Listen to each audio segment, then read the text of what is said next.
to the chat room. And hi, Taco. Hi, Daniel. Hi, everybody. Maybe refresh or just go ahead and push play on the video. Who's in the chat room? I don't see Taco. Taco's there. Hey, Taco. Daniel's here. I said you don't see because you're not looking at the right computer. I'm looking at the chat room.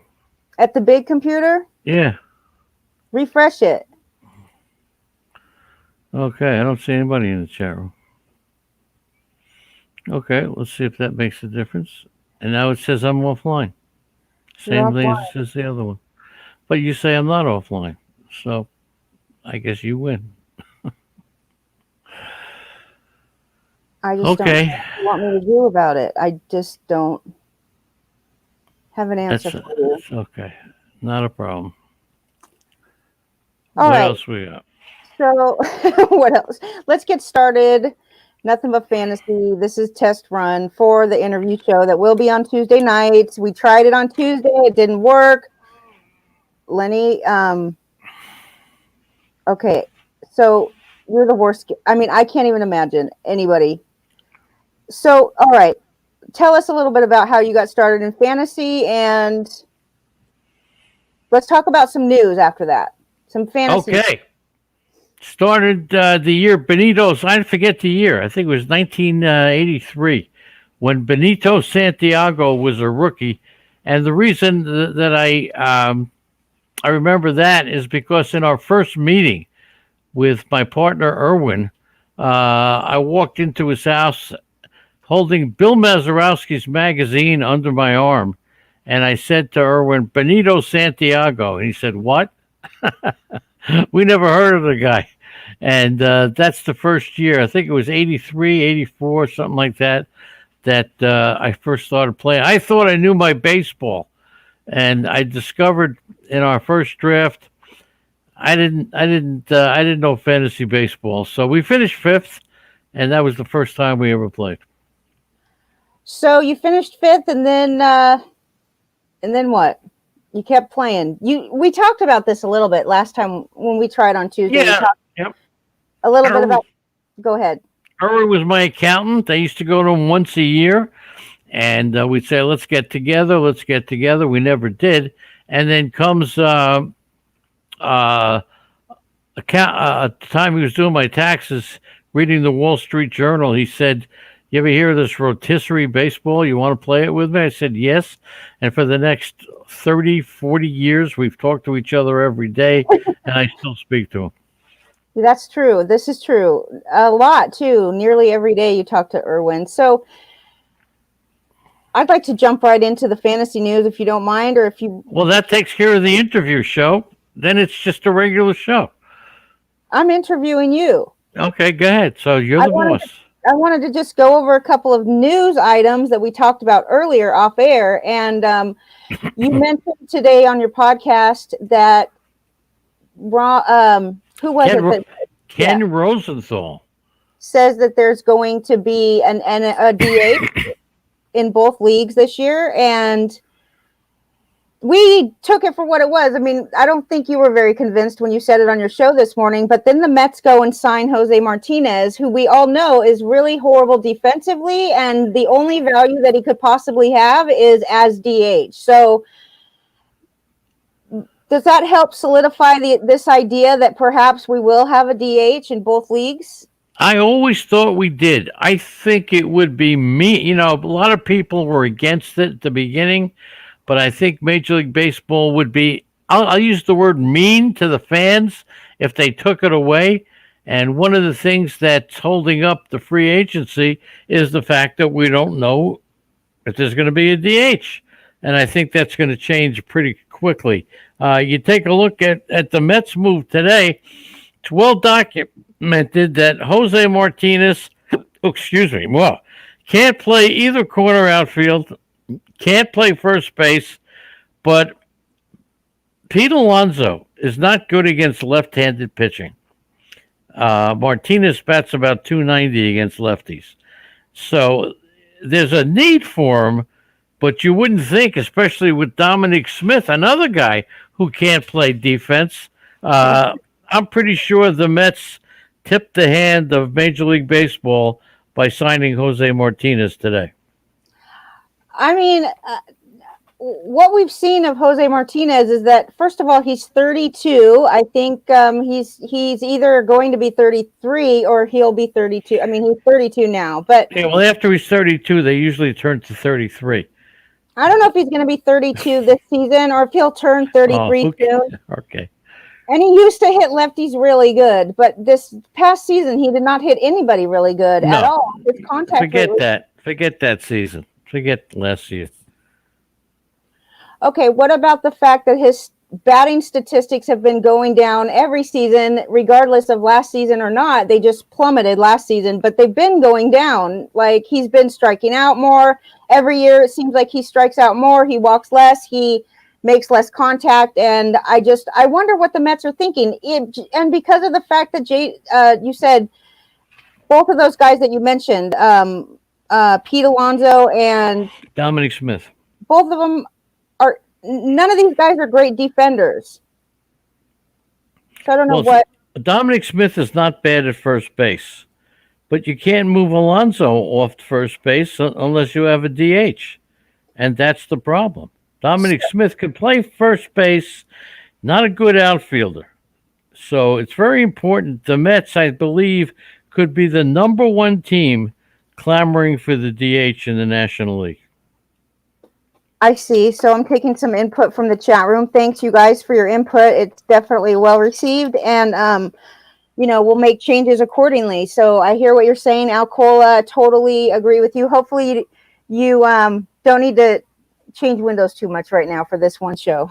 I'll fix it though. Okay, the next piece of news.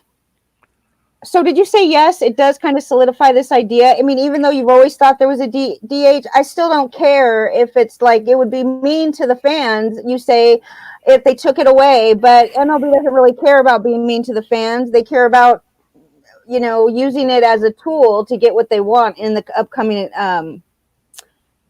negotiations. Yeah, I definitely think that Ken Rosenthal would not have said what he did unless he was sure that the National League is going to have a DH. Okay, so you were pretty sure at Ken Rosenthal, not necessarily with the Mets signing.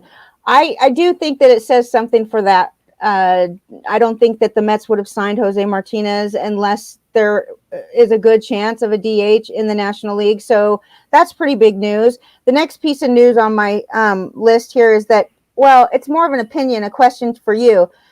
Chris Sale is nearing mound work after Tommy John surgery.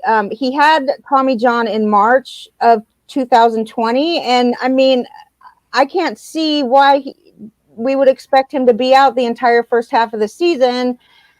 March is a year, and we can expect him to start coming back right at about a year. What do we think of this? Well, I do think that all those people, including the King Haps of the world, who are announcing the Red Sox are dead, could be mistaken. They are the front runners for Corey Kluber, who lives in Massachusetts. Everything I've heard is that Boston is in on Kluber, whether he goes there or not. That we don't know. And he looked pretty good the other day in his tryouts with the with all the teams looking at him. He threw about 88 to 90. When you look at that number, you're not impressed, but he hasn't even started working out yet. The whole thing was about his health, and he looked pretty good. If Boston could sign Kluber, and then, of course, Rodriguez comes back, and then you got Sale comes back, especially if they don't start the season on time. And that is still up in the air. So, look, I don't think Sale is ever going to be what he was, but I think he could be a very serviceable pitcher. Okay, so he's scheduled to throw off a mound later this month. My question was, I guess, they plan on him missing most of the first half, but I just don't see why they would. If this guy is a veteran, he's coming back from Tommy John. He's scheduled to throw at the end of January, but I maybe he should have already been throwing in order to come back before the halfway point, but I just don't see why it would take longer than a year for him to get back out there throwing baseballs and be at least getting some starts, like maybe easing it. I'm sure they'll ease him back into it, but as fantasy option, I mean, I think most people have him completely ruled out for 2021, and I don't know for sure if that's the smartest option, because it's been a year. In March, it will be a year since he had Tommy John. The Red Sox in the past couple of years have brought Sale back, and they have babied him because they want him to be at his best during the playoffs. So that's what they geared for, the playoffs. This year, they're not doing that. They're going to bring Sale back looking to make the playoffs. They assumed that they would be in the playoffs, and that's terrific. They were going to really make sure that he peaked until they got to the playoffs and it started. Now it's a little different. They're going to push him in. They're not going to baby him, and they're going to pitch him so that they could make the playoffs. And the other thing that baseball hasn't answered yet, and this to me really ticks me off, is that it really does. That expanded playoffs is bull dinky and poppycock to me. Right. Absolutely.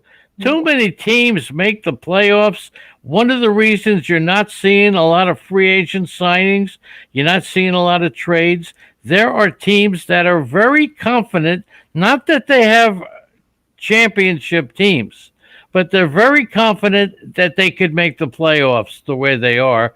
There's no reason to spend more money. If 16 teams make the playoffs, you'll have teams in there with a 500 record. There are plenty of teams confident their team is good enough, and if they need somebody during the regular season, they'll get somebody.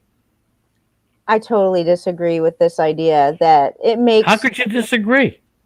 What is there to disagree about? Oh, I forgot. We're not allowed to disagree in this day. No, we're allowed to, but I don't see... If a team knows that they're in the playoffs, they think they're strong enough to be in the playoffs. They're not gearing for the World Series. I think that expanding the playoffs actually gets teams to maybe invest more than they would have normally because they knew they were not going to make the playoffs. But in this case, if the extended playoffs happen, that means more teams get to go, and it gives teams like Pittsburgh or teams like Miami incentive to invest a little bit. But I don't think that's why people aren't investing right now. Well, but you're right about some teams that are marginal, like I would say Kansas City. You could say Detroit. So a lot of marginal teams that want to make the playoffs. But there are some teams that are pretty solid in their thought that they're going to be in the playoffs. And those are the teams that usually you expect them to be wheeling and dealing. Those are the teams that are not doing it. Okay. You don't think the money... Well, okay, moving on. So Chris Sale... You're not drafting him, I take it. We have a question in the chat room about it. The person has Chris Sale in an AL-only keeper league for $7, and he has 3 years left on his contract, and he wants to know if he should keep him or if he should market him to guys in the league from Boston. That's hilarious. I don't think the guys from Boston are falling for the trick, though, because they know that how bad Boston is. I can't see the chat room. Who is it that had that question? Now, pal. Oh, that guy. Okay, Malpal. If I wanted to say who it was, I would have said it. Well, I can't see the chat room, so I'm curious. Was your answer change depending on who it is? No, I'm just interested. But the point is that I think the Red Sox, if you have Chris Sale and you have Red Sox fans in your league, you have to market him. You don't have to trade him. But you got to market him. You'll never know what you can. Come on, you know that. Everybody in the chat room knows that. You got to put him up for sale and see what you can get. I don't think anybody's in Boston. Just because you're a Boston fan doesn't mean you're a total idiot when it comes to fantasy. Taco's here. He probably knows. No, but if you have it's for any team. If you're in New York, you got a Yankee, you got a Met. You market the guy. You see what you can get. You can't have nothing to lose. All right. Archie Bradley signed with the Phillies. They have Hector Neris. When did he sign with the Phillies? I saw it today. I put it in the notes, but it was in the latest news. Today, he signed with the Phillies. The latest news, it's the top one. Archie Bradley signed with Phillies. Okay, he signed 1 year, $6 million. Oh, I didn't see that. Hector Neris signed 1 year, $5 million in December. I know for sure that Archie Bradley had a good season as a closer, but before that, the Arizona Diamondbacks were very hesitant to ever put him in that role, and only did when they absolutely needed him, because they liked him in the middle innings. They liked him as a setup guy. They liked to use him for more than one inning. And I don't, but again, he did have one good season as a closer, and his ERA was under 3 last year. So what do you see Archie Bradley's role as far as the closing role in Philly? Absolutely, he will get the shot to be the closer. Hector Neris has gotten shot after shot after shot. He will not be the closer unless Archie Bradley fails. The Phillies, as you know, were the worst team in Major League Baseball as far as bullpen is concerned. So not surprised that Archie Bradley signs with the Phillies, and he will get every opportunity to be the closer in Philadelphia. I'll tell you that right now. I mean, they lost. Who else did they lose? They lost Brandon Workman. They Jose Alvarado, left-handed pitcher. He could get a chance to get some saves. Oh, but he's a lefty? Holy moly! Are you he's sure? a lefty. And they also have, I think, Julio Romero as a bullpen guy. He's a lefty too. But other than that, Archie Bradley will get some saves. So Archie Bradley is a righty. And the Phillies, I'm not kidding around when I say this, try to find the last time the Phillies had a lefty starting pitcher in their rotation. And I think that you'll probably come back and say it hasn't been for the last 10 years that they've had any lefty, not one lefty in their entire rotation, not for the last at least 5 years, but possibly 10, somewhere between 5 and 10 for sure.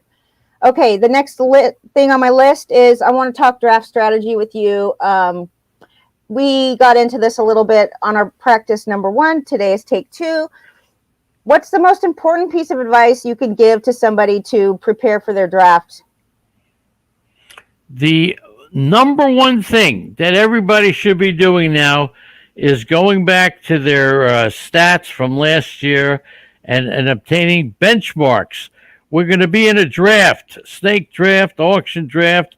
We're drafting players, we're drafting names, but what are we shooting for? We're shooting for targets. We got to know what the targets are. And that's why you should get the stats. I don't care what league you're in, even if you're in a head-to-head league, go back, take a look at what kind of stats you will need in the different categories, even in a head-to-head league. It should be available. But that's the first thing that you do, retrieve the stats before they go away. You should do that immediately, and I hate to say the bad news or be the bearer of bad news, but it's a good chance that the stats are gone from last year already.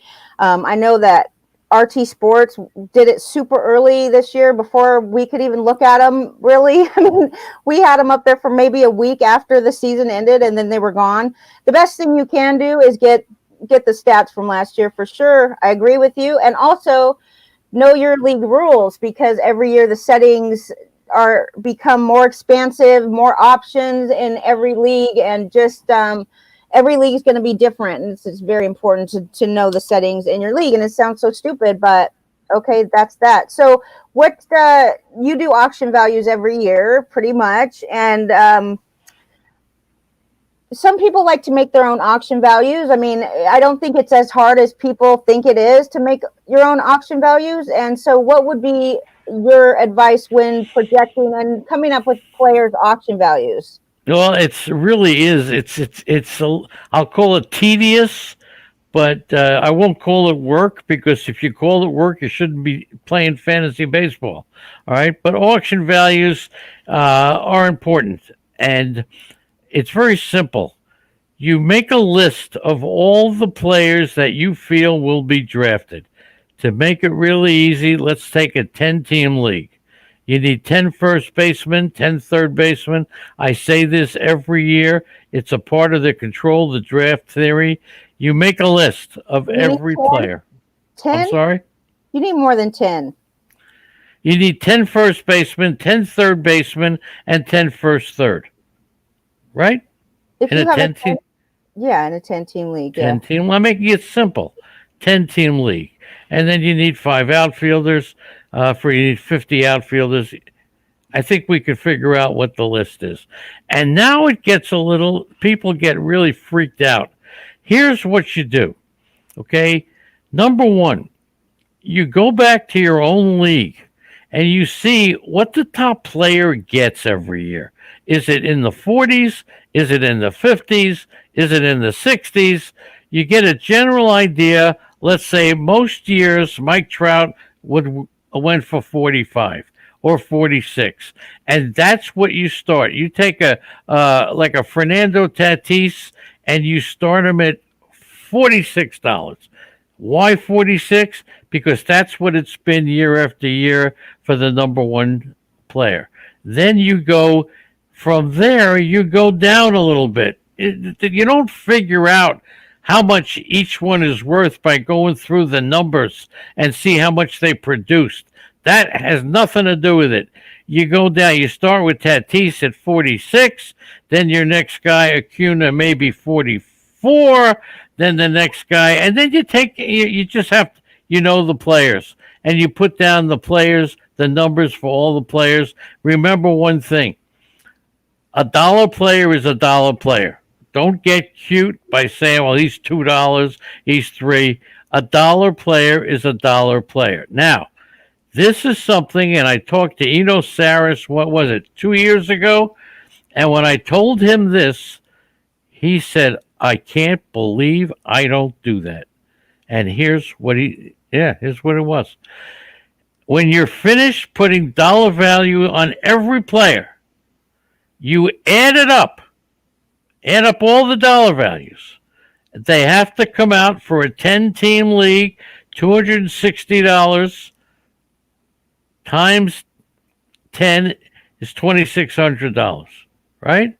That's the most amount of money that can be spent. If you add up the numbers and they come out to more than 2,600, you got to go back and tweak it. If it comes out to less than 2,600, you've got to add to the players, and that's how you make the values. So you said to take their auction values from past seasons, but it's kind of hard to find that tool. That's a toughie. No, it isn't. Just say Fernando. I mean, you'd go with Mike. You're only doing it for a couple of players. Mike Trout went for $46 3 years in a row. So you put down $46 for the top player. It's not a secret. And that's what you do. You're not going to go there and look at his numbers and figure out how much value he's going to produce. Okay. Because I'll tell you what, I don't draft for value. I've seen too many places where they say draft. Let me ask you a question. If you had a player who you could take who would give you tremendous value, would you take that player, or would you take the player who gave you the category you need? That only works for later in the draft when you know what categories you need. And early in the draft, you can need all the categories. So when you talk about value, I mean, if it's early in the draft and you need all categories, then yeah, you'd probably want to get I understand your point. And you make a good point too. That's a good point. Early in the draft, you may want to go for value. I get it. Okay, so there's that. I think the most important thing he said is that you have to look at the amount of money that you get to spend and multiply that by the number of teams in your league, and you will have the total amount of money that can be spent at the auction. And then you have to use only that amount of money to make your auction values, because that's the only amount of money that's going to be spent. Now, you're going to go to like websites and you're going to see all these dollar players, and I mean, they have endless numbers of players with auction values next to them. But the thing is that it's not really a good auction value. If your league is only going to draft 500 players, and you have auction values for 1,000 players, then the auction values are either going to be off for the player or it's going to be off in the total, and it just helps. So even then, auction values are only just for like market value, really. It's kind of like ADP, where you can see what other people in your league are willing to spend on a player. So along with the category targets, you should look at the draft from last year and see what players went for and notice trends like all the top players, or like the most expensive guy went for $50. And so, that there's somebody in your league willing to spend $50 on a player. And for me, I would never do that. But okay, so. Well, wait a second. Here's the other thing. And the other thing is this. If you're in a keeper league, you have to add this. You put the value of the keeper in your league. You have to make an educated guess. If you see that Francisco Lindor went for $23 last year. I'm just throwing out a name. That's not a good name, but I can't think of anybody else. You put the dollar value down. You take a guess. I think he's going to be kept because of the dollar value. And you put the dollar values of the keepers. It's a guess. And that tells you about inflation.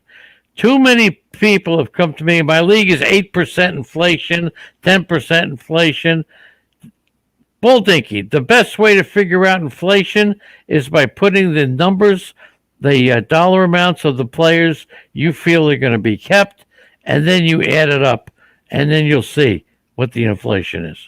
Well, some leagues automatically have inflation, like they say you have to add a certain amount of dollars to. No, nobody. That's different. Whatever the money that you have, if you have a $5 player and in the following year he's 10, you put the $10 in. You put the 10, he may be a $20 player, but you only got him for 10. All right, but the league rule says you have to add $5. That's not the kind of inflation I'm talking about. I'm talking about inflation caused by keepers. Okay, moving on to the next thing here. One of the strategies that's been around for a long time, and you don't think that it's even worth mentioning anymore, really, because when it came to be a thing, it's called the Lima plan. It was at a time when they were only using 4 categories, so it was 4x4, and strikeouts didn't really. Was it strikeouts that we didn't use? Yes, 4x4 did not include strikeouts. When we first started playing fantasy baseball, it was 4x4. As a matter of fact, in the league that I was in, runs scored and RBIs were considered one category. So which one did you use, run scored or RBI? We used strikeouts. We used earned run average, whip, saves, and wins. Earned run average, whip, saves, and wins for pitchers. And then for offense, we use batting average, home runs, R&Rs, and stolen bases. R&Rs is runs scored and RBIs. Okay, gotcha. So this was named after Jose Lima, who was a dollar pitcher in 1998. He had a breakout season and exemplified the power of dollar pitchers. So what it is, and I know that it might have changed a little bit along the way, but Baseball Forecaster continues to put it in their book every year, and I thought that it was worth bringing up. The point is the rules here, if you want to go by the Lima plan, is that you don't ever spend more than $29 on any player. You have a maximum budget of $60 for pitching. You give no more than $30 of that $60 to saves. You ignore ERA completely. You draft only pitchers with a strikeout to walk ratio of 2.5 or better, K per 9 of 7 or better, expected home run rate of 1 or less per 9 innings. And also the other rule is that you draft as few innings as your league will allow, just enough to make the minimums. And you spend $200 on batters, and you look for contact rate of 80%.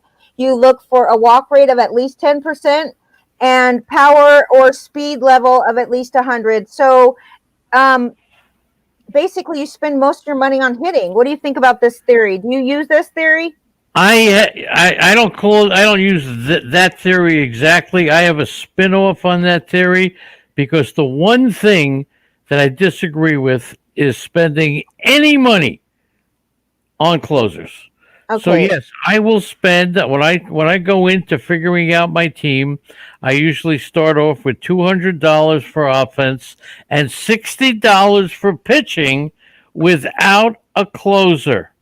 I may take a couple of dollar guys or speculate, but I'm not going to do it. And I take the position right here that if you're going to spend $30 for closers, it's going to put you in a position of having at least one $5 pitcher, and that $5 pitcher can hurt you. If you take the $30 and put it on that $5 pitcher, you've got Clayton Kershaw as or the best pitcher in baseball. If you take that $30 and put it on a $5 player, you may wind up with Mike Trout. And that's going to help you more, especially in today's day where closers are all over the place. And you can probably speculate in reserves in your last dollar picks. Speculate on that guy who might get the closer job. I'm looking at the comments in the chat room for Facebook too now, and I see a lot of comments. And hey, so okay, you say that you don't spend any money on closers, but I'm pretty sure that you've changed that theory in the last maybe 3 years. And Not at all. Well, so you don't spend money on closers, but you draft them in the 12th round. Talking two different formats. It doesn't matter. It's the same thing. It does matter.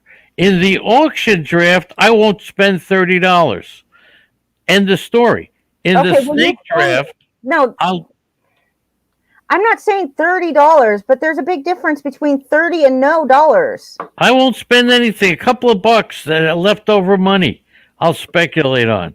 But in the snake draft, I'll wait until like round 12, 13, until I see the unpicked players pool, and I notice that there's not any one player that jumps off the page. At some point at the end of the draft, 12th round, 13, 14, whatever it is, every player is the same. But they do nothing special. So when I find that there's nothing special, I draft 3 closers in a row. Maybe starting from round 12, 13. Okay, round 12 is not the end of the draft. Well, whatever the end is. I mean, round... The end is like 25. Yeah, so round 18, 19, there are always closers left over because you don't have to win the category. If you can finish in the middle of the pack, that's what you're trying to do. So why would you not spend any money in an auction draft, but you'll draft them in a snake draft? Why? In an auction draft, you're wasting the money. You could be spending it something else. In the snake draft, you got. I said, well, if there's not a player that jumps off the page that helps you specifically in certain categories, there may be 4 or 5 players that are going to give you the steals. 4 or 5 players that are going to give you the strikeouts. You can get them later on, but in an auction, when you spend the 30, you lose it. Simple as that. I don't think you should spend 30 on closers either. I do think that you should invest in a decent closer. I will spend $10 on a closer or 12. And I definitely know one thing, that the timing is everything in an auction draft, so that if in the first closers to go in auctions, no matter who they are, they're going to be overpriced. And so if you wait until people are running low on funds, and you wait until, always keep an eye on how many are available in your whatever tier you have, that, like you put in worthy closers. Make sure that they don't all disappear, because the very last worthy closer is probably going to be overpriced too. But there's a time in the draft, in the auction, where people are starting to run out of money, and they will not spend money on a closer as much as they did at the beginning, where they're going to spend like $20. So I've always been able to get decent closers for good prices, because I wait later. Okay, but Leonard? You've got to get 2 closers to be competitive. And I don't care about decent prices. Even if you spent $20, $15, I'd rather put it someplace else. So, but you still do need a couple of closers to be competitive. You'll get them during the course of the year. You can trade for them. Don't forget, you're building quite an offense if you don't spend any money on closers.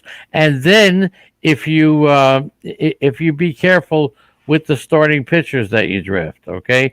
Now, the other thing about the auction format, one of the biggest mistakes that people make is if last year there were bargains at the end of the draft.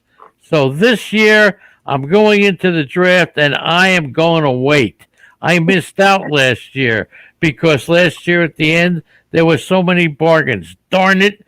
I'm going to never go into a draft with a predetermined idea of what you're going to do and how you're going to play it. You must play the room. Okay, so that's part of your advice right there. Never go into the draft with a plan set in stone.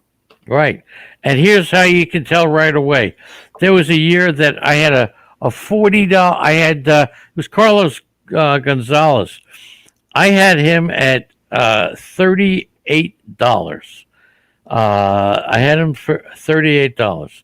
The better player was thrown out first in the draft, and he went for $38. Right away, I knew if I threw out Carlos Gonzalez, who was not predicted to be the best player, he was not going to go for 38. So on my sheet, I was already ahead of the game. In that particular year, he went for 34. So I'm up $4. I got $4 extra to spend now on somebody else because I played the room right away. Second pick of the draft, I saved money.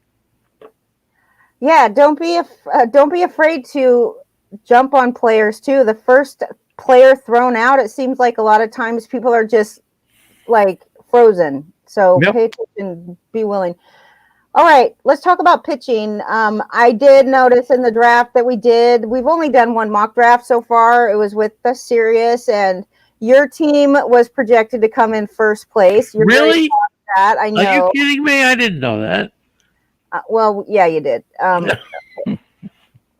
Anyway, he even said in the notes, he said, don't forget to make sure that you let everybody know that my team was projected to come in. Projected to number one, right? No, he didn't. He didn't. Okay. The starting pitchers that you drafted in this mock draft came, 4 of them came in the first 10 rounds. You had Yes.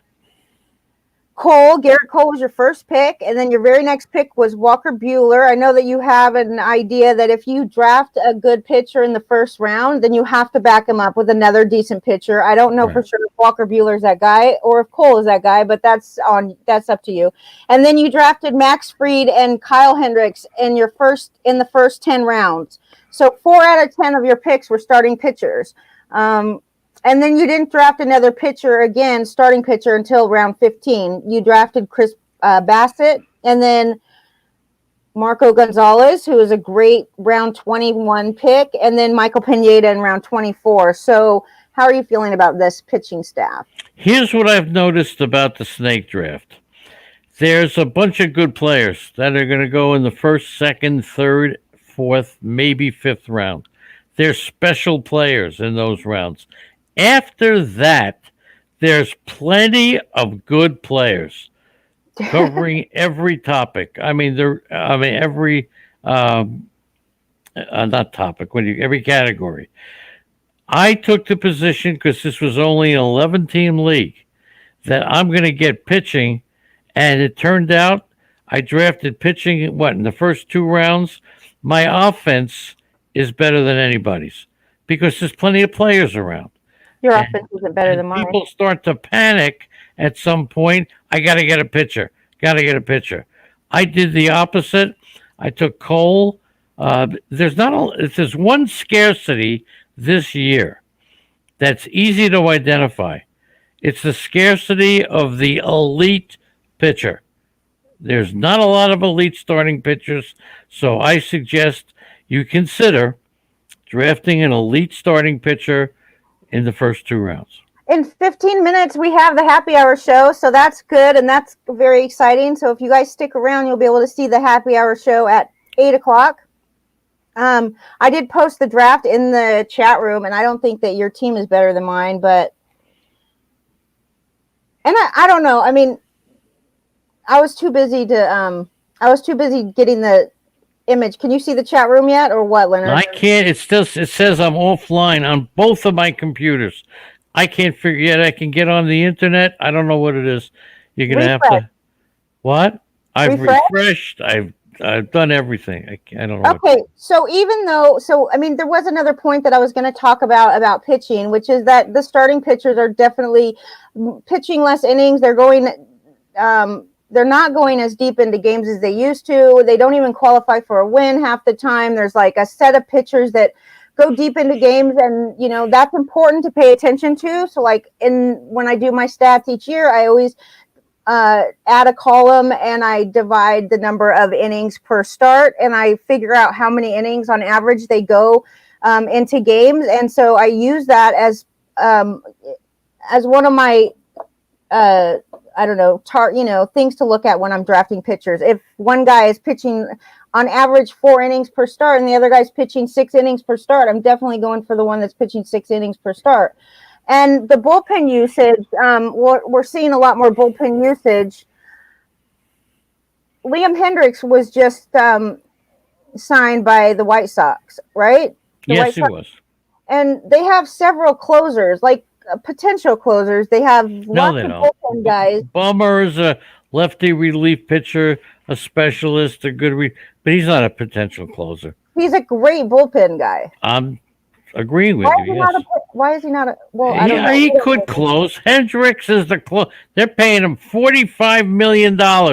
He's the closer. Don't even go there. I'm not even arguing with you on that. I'm just saying that teams have. I'm not going to argue about whether or not Liam Hendricks is the closer, but I will say this: Liam Hendricks he pitched a lot of innings, and there's wonder about whether or not it's going to affect him going forward. That he pitched 80 innings, and I mean that's what I hear on the Athletic podcast. I don't really have this idea that pitchers, especially relievers, they're like so fragile that they can't pitch 80 innings in an entire 162 game season and come back the next year and pitch another 80 innings. It's unbelievable to me to even think that that's the case. Well, I do think that we have to pay attention this year. First of all, you got to have a league meeting. You have to you got to establish what your innings minimum is going to be. Remember, in Major League Baseball, we always look at the top 5 pitchers. This year, it's a lot different. You have to look at least the top 6, and maybe the pitching rotation on most teams is going to be 7 pitchers. The reason you can't expect these pitchers to throw over 100 innings. Some of them will, but for the most part, you can't expect it. They're not gonna put these pitchers at risk. I know it's generally for the younger pitcher, but already, who's the guy? Scott Boras. He's already complaining that you can't jump 60 innings on any pitcher. It's more than the Verducci effect, and Major League Baseball teams are going to have 6 or 7 starters. It's going to be a little difficult to meet the innings requirement in your fantasy league unless you lower whatever they were last year. Okay, so speaking of that, which I think you're right, I think that is a very important message to hear, which is that the last season was only 60 games, so the pitchers are not ready to go back out there and pitch 200 innings. I think that you can't expect teams to have more than 5 pitchers in their rotation unless you're Trevor Bauer, because I think that he's going to be able to go every 4 days. I hope that he does. Here's the thing. He went in the second round, the very last pick in the second round. It's too early, in my opinion, to draft Trevor Bauer in the second round, but I think that's where he's going to go, and I probably won't have him on many of my teams this year because of that. But here, I really do believe that he will go deep into games, and he will be one of the only pitchers in baseball that actually gets close to 200 innings. Okay, you're bored? No, I'm no. Well, how can I be bored? I just be bored with you. I agree with you. He's campaigning to pitch every 4th day. It looks to me, and I don't think it's any secret, that the Angels are the front runners. The Dodgers, because of what I just said about pitchers needing a 5-man, 6-man rotation, Don't count out the Dodgers from signing Trevor Bauer. They need that extra pitcher like everybody else. I don't know how they're going to work with Bauer. I would go the extra dollar on him because he's going to sign with a good team and he's going to want to get the innings. And for that reason, I think he's worth an extra dollar. An extra dollar. Is he worth a round 2 pick? Yeah. He's a pitcher I would take in the second round. So for this draft we did this draft together. I didn't draft any pitcher until the 4th round, and then I drafted 3 or 4 pitchers in a row. I'm not really sure how that worked out. I really felt towards the end of that draft that I should have drafted more offense before I went on my pitching role, because I got down to where I started going back to hitters, and I really noticed that there just wasn't that many good. Like I have Franmil Reyes, which I would never draft in real life. I just wouldn't draft him. So that's why you do these mock drafts, because you make mistakes. I probably wouldn't draft Buxton either that early, that's for sure. But I do like. What do you think of Will Myers, your favorite guy? He's been. All I know is that you're the one that taught me how consistent Will Myers is. That he's one of the only hitters in baseball that consistently hits home runs and steals bases. And finally, I was like, fine, Will Myers. I'll pay attention to him. Going into this season, do you still think Will Myers has it? The beauty for me for Will Myers was when he played first base or he played third base one year. Getting 15 stolen bases from your corner infielder, to me, is worth a lot. If he's going to play the outfield, he's not going to be one of my favorite players. So, okay, because you like getting stolen bases from your first baseman. That's your plan. I like getting it from first base or third base. I also do not. I'll take that stolen base only guy, the Cesar Hernandez type, or a Jarrett Dyson type. I will take them only as infielders, not as outfielders. If you take a Jarrett Dyson, you'll get the stolen bases, but you'll be giving up a power spot in the outfield. When you get the guy at second base who's going to give you 20 or 30 steals, you're not really giving up the same power spot. I just don't get that whole idea. That doesn't make a lot of sense to me, because. What do you mean? Second base shortstops are traditionally not power spots. If you can get a guy who can steal you 25 bases and hit 3 home runs, I'm going to get him at second base or shortstop, not the outfield, because the outfielders are going to hit you home runs. What if you get Brandon Lau at second base, and then you can get some outfielders who steal bases? It doesn't really matter as long as you're getting your targets. To me, that's how I feel. It doesn't matter what position they play as long as you're reaching. You're right about that. I just think it's a lot easier. I'm not saying you can't do it. It's a lot easier to get the stolen base guys, the one-trick ponies from the infield, not the outfield. So once again, if you stick around, you will see the Happy Hour Social Club show. They're doing Thursday nights at 8 o'clock now too, and Lenny is going to do the Thursday nights at 7 o'clock. Going forward, I will be doing nothing but fantasy on Tuesday nights. This coming Tuesday night, we have Todd Zola coming on, and we'll be asking him all kinds of stuff. He writes for RotoWire right now. He's been around for a long time. Terrific guy. Very good guy, very smart, good fantasy baseball guy. And that will be kicking off the interview show. And hope you stick around for the Happy Hour Social Club with King Hapster and I'm not even sure who else is on the show, but I will definitely be here in chat. Enjoying the Happy Hour Social Club. I need you to come down to my office and help me out here. I got a big problem. You always have a problem every second of the day. Thank you, everybody. Thank you. Every second of the day, you have problems. I'm your biggest problem. Yep. Thanks, everybody. See you on Tuesday. No, Saturday. I'll see you on Saturday.